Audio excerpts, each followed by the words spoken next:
Here's something peculiar about Britain. We've cultivated an entire catalogue of pet peeves that leave the rest of the world utterly baffled. Yes, there are genuinely 21 things that make British blood boil while everyone else just shrugs their shoulders.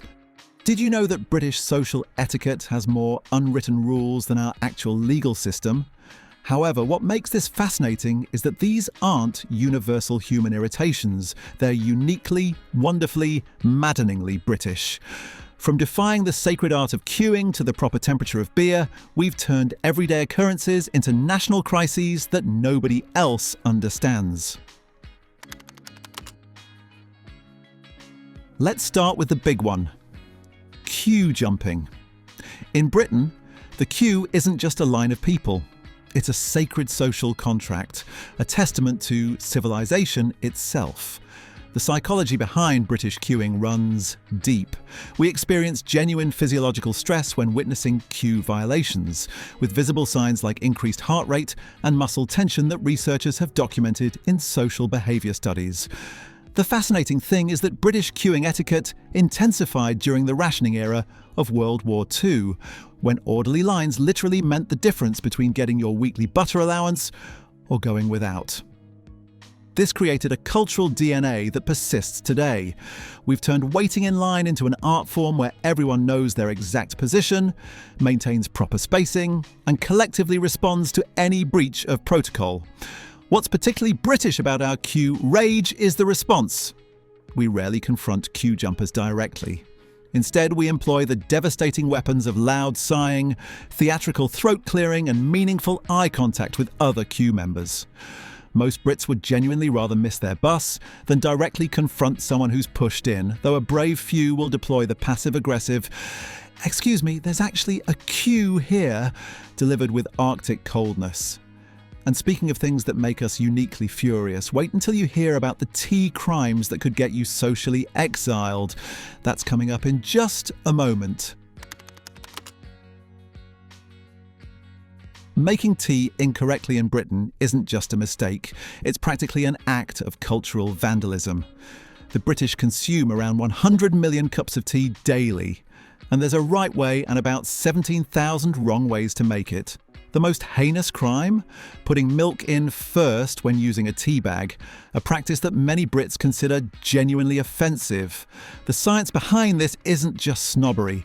George Orwell himself wrote an essay in 1946 outlining 11 rules for making tea, and the Royal Society of Chemistry has actually published guidelines about optimal brewing temperatures and times.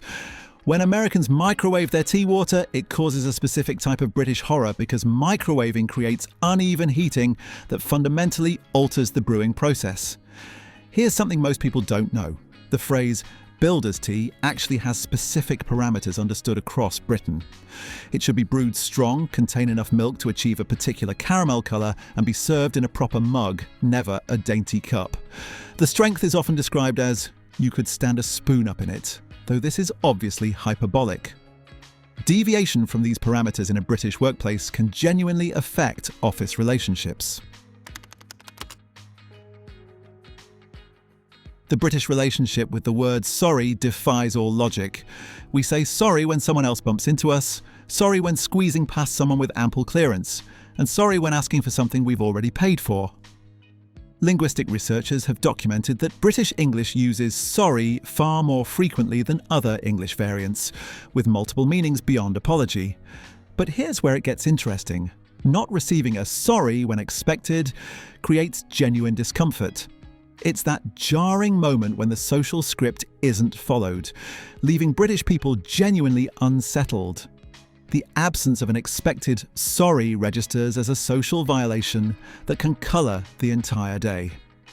The truly British part is that we've evolved sorry into multiple distinct meanings, from genuine apology to get out of my way to you're being ridiculous.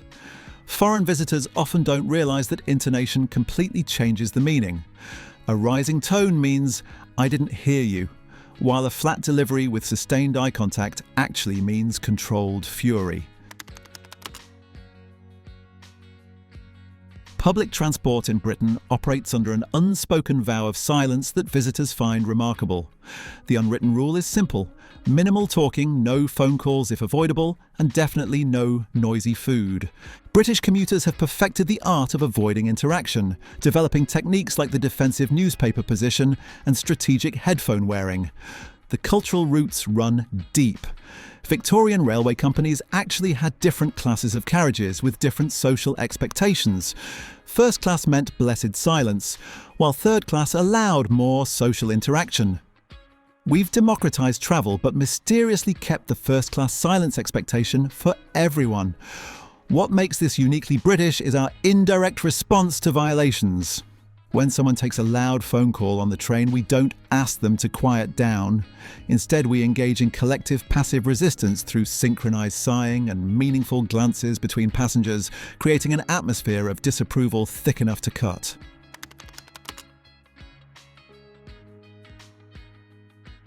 Nothing quite winds up a British football fan like hearing an American call it soccer. The irony, and this is the bit most people don't know, is that the word soccer is actually British in origin, coming from a shortening of association football, and was commonly used here until relatively recently. But we've collectively decided to treat the American usage as linguistic betrayal. British football fans experience genuine irritation when hearing phrases like soccer field instead of pitch, cleats instead of boots, or uniform instead of kit. Sports broadcasters know that using American terminology will generate immediate complaints from British viewers. Now, here's where things get really controversial. And I promise you'll never look at a pint the same way again after learning about our next peculiarly British hatred. When foreigners complain about warm British beer, they're missing centuries of brewing tradition. Real ale, served at cellar temperature, 11 to 13 degrees Celsius, isn't warm. It's precisely calibrated to release complex flavours that would be masked if served ice cold. The campaign for real ale, CAMRA, has nearly 200,000 members who treat traditional serving temperatures as gospel truth. Here's what visitors don't understand.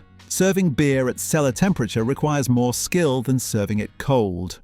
British pubs maintain elaborate cellar systems with specific temperature controls. A proper pint of real ale demands correct pouring technique, involving specific angles and timing, plus the controversial sparkler debate, whether to use a nozzle that creates a creamy head which differs by region. The British defence of cellar temperature beer runs so deep that we've convinced ourselves that anyone who doesn't appreciate it simply lacks sophistication, conveniently ignoring that we'll happily drink ice-cold lager when abroad, or when it's what's available. Overly enthusiastic customer service makes British people deeply uncomfortable. We've evolved a retail culture where minimal interaction is preferred and American-style enthusiasm feels invasive. The cheerful, "Hi, how are you today?" from shop assistants triggers genuine discomfort in British shoppers who prefer transactional efficiency. The British preference is for what could be called professional distance. Staff should be available if needed, but otherwise unobtrusive. British retailers have learned that customers prefer brief, functional interactions over lengthy, personable service. This isn't rudeness, it's a cultural preference for privacy and personal space. British customer service operates on mutual understanding that both parties would prefer the interaction to be brief and efficient.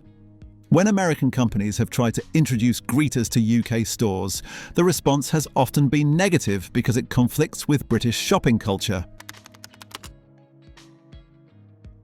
American tipping culture creates specific anxiety for British people that combines mathematical uncertainty with social awkwardness.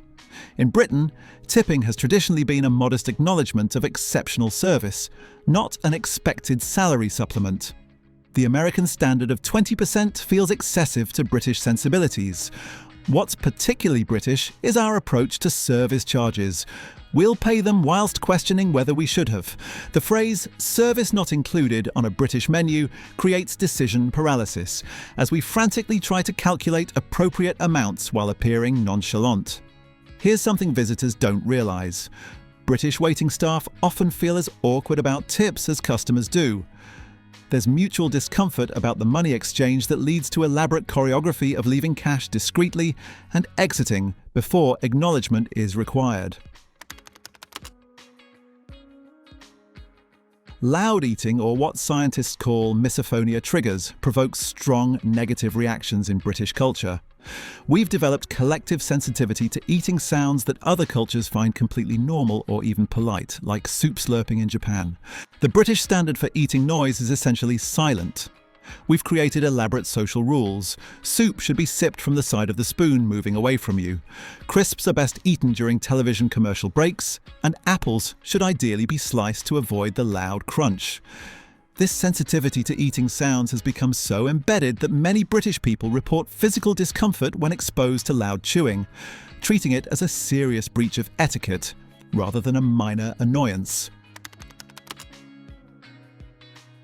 Referring to Britain as England triggers immediate correction from Scots, Welsh and Northern Irish people, and rightfully so.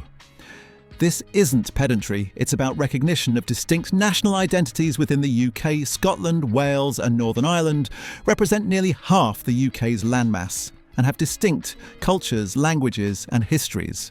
The complexity here includes centuries of political unions, cultural distinctions and ongoing constitutional debates. When international media conflates England with Britain, it genuinely frustrates non-English Brits who feel their identities are being erased. There's even a documented phenomenon where Scottish athletes become British when winning, but Scottish when losing in media coverage, though this has become such a noted cliché that publications now actively try to avoid it.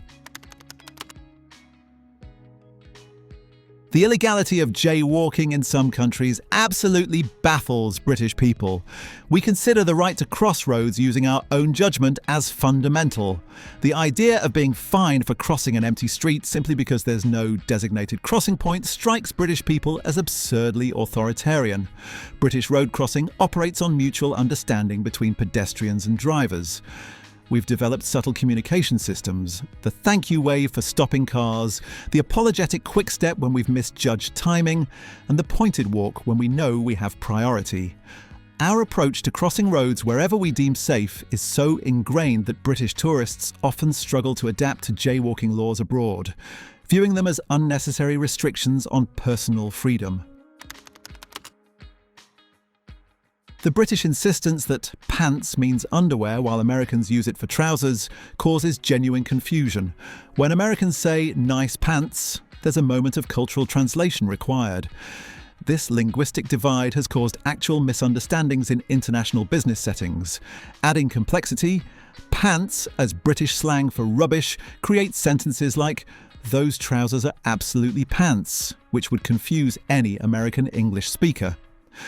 The dual meaning requires context clues that aren't always obvious. Fashion retailers have documented that American brands using pants in UK marketing see reduced engagements because British customers need that mental translation moment. And some genuinely do initially think underwear is being advertised. Asking, "What do you do?" immediately upon meeting someone in Britain is considered poor form. It's perceived as either networking, calculating, class assessment, rude, or conversation poverty, boring. British social interaction prizes organic conversation development over efficient information exchange. The British approach involves gradual revelation through contextual clues, mentioning weekend plans, discussing commutes, or referencing work situations obliquely until profession emerges naturally. This dance can take entire evenings. This isn't mere politeness, it stems from historical class consciousness where occupation immediately positions someone socially.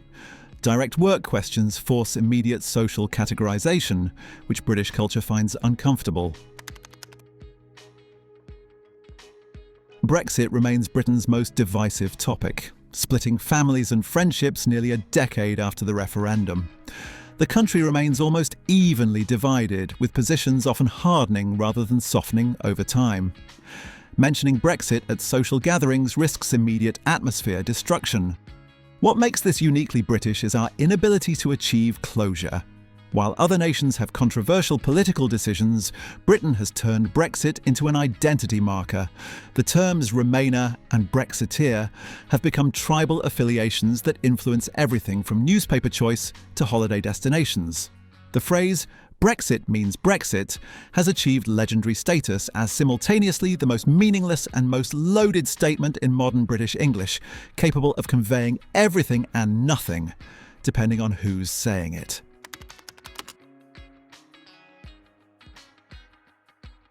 Hell nothing triggers British travel despair quite like replacement bus service appearing on departure boards. It's not merely inconvenience, it's the knowledge that a half-hour journey will become a 2-hour mystery tour through unfamiliar towns. Railway companies seem to specialise in replacement bus chaos. The buses are inevitably too small, arrive late, and feature drivers unfamiliar with the route. The British response is resigned acceptance mixed with constant complaint messaging to anyone who will listen. The phrase has become synonymous with transportation failure, with many passengers simply abandoning journeys upon seeing those dreaded words, rather than enduring the guaranteed ordeal. The wrong type of snow has become legendary as a British excuse, despite having genuine technical merit. This phrase, popularised in 1991, encapsulates British infrastructure's seeming inability to handle weather that other countries manage routinely. British snow tends to be wet and heavy, unlike the dry powder in colder climates. This specific consistency does cause particular problems with rail equipment and signals, but explaining this while standing on a freezing platform watching Scandinavian transport videos on your phone doesn't ease frustration. We've turned this into cultural shorthand for British inadequacy, using wrong type of snow to mock any weather-related failure while secretly knowing there's actual science behind it. Marmite's love it or hate it marketing has created cultural pressure where neutrality seems impossible. In certain circles, disliking Marmite is treated as rejection of British identity itself. This yeast extract spread has somehow become a patriotic litmus test. The reality is more nuanced. Many people are actually indifferent to Marmite but feel compelled to pick a side. Some admit to performatively loving it more than they actually do, treating it as cultural membership rather than taste preference. We've elevated a brewing byproduct into national symbol, where your Marmite stance supposedly reveals deep truths about your character and Britishness. Criticising a full English breakfast triggers defensive responses about tradition and balance.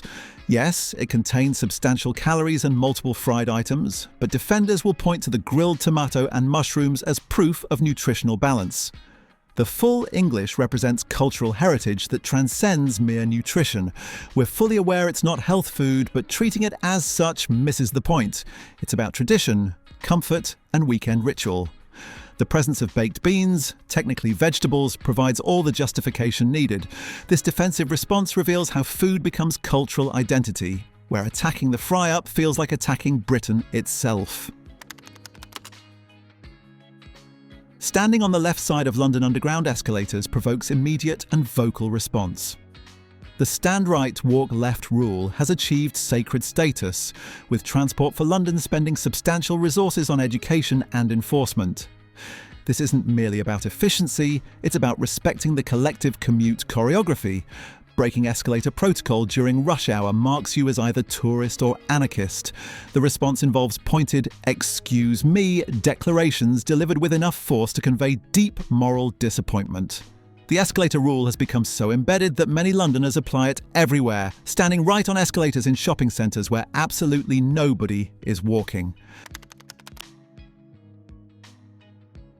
The perceived guarantee of rain on bank holidays has become British cultural truth, despite meteorological data showing no actual correlation.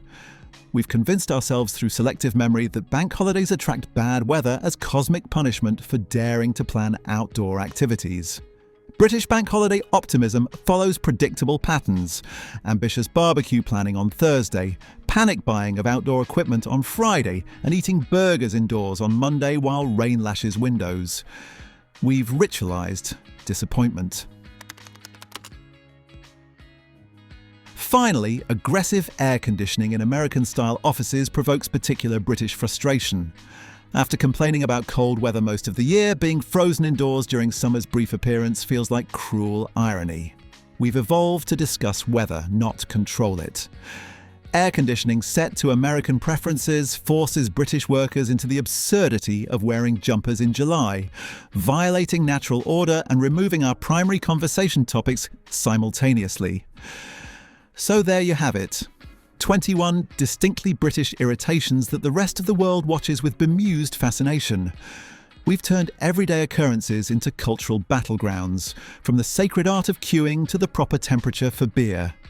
These aren't just pet peeves, they're the threads that weave the wonderfully eccentric tapestry of British life. They make us who we are, perpetually polite, professionally grumpy, and mysteriously proud of our collective neuroses. If you've found yourself nodding along, tutting at the right moments, or feeling personally attacked by at least half of these, then congratulations. You're properly British. And if you enjoyed this glimpse into our national psyche, why not subscribe to the channel? We promise to queue properly, make your tea correctly, and never ever call it soccer. Click that subscribe button below and join us for more brilliantly British content. Just don't expect us to be enthusiastic about it.